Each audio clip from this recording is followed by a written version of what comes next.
Hey guys, welcome to the video today. In today's video, I'm going to show you how to deactivate your LiftMaster garage door remotes. LiftMaster refers to this as lock mode. Others refer to it as vacation mode. But what it means is once we put the garage system into lock mode, the LiftMaster remotes will no longer work.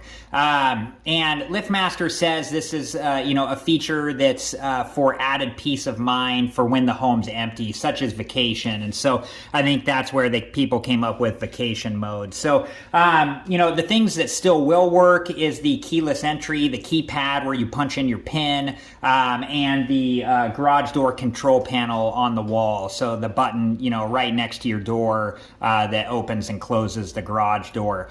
Those couple things will still work, but the garage door remotes will no longer work. So let's head over to the garage door control panel and I'll show you how we do this.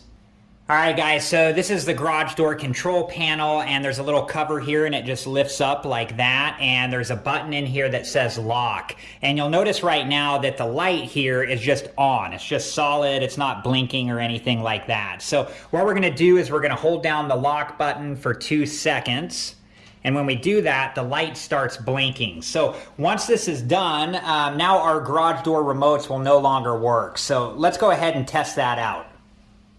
All right, guys, so I have my garage door remote here, and we're just gonna try it, and we can see that nothing's happening with the garage door. It's not going down. And if you listen, you can hear the garage door control motor unit, the lights blinking, and it's clicking. So, it knows that the garage door remote is trying to do something, but because it's in lock mode, it's not shutting the garage. So, all right, guys, so then to take it out of vacation mode, we're just gonna lift the cover back up here, and if you just hold down the lock button for 2 seconds, we can see that the light stopped blinking and just went back to solid. So now we can test that out again and ensure that our garage door remote is working properly. All right, guys, so garage door remote, and there we go. All right, guys, well, it was that easy, and I hope you like this video. This is a nice thing to do when you're worried about, if you are going on vacation or going to be out of the house for a while, and you just want to make sure that, nobody can get a hold of your remotes and get into your garage.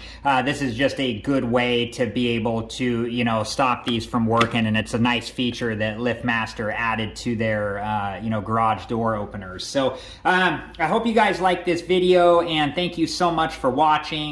Please like, subscribe, and comment, and I hope to see you guys in the next video. Have a good one. Thank you guys for watching. Please like, subscribe, and comment, and if you have the time, check out these other great videos.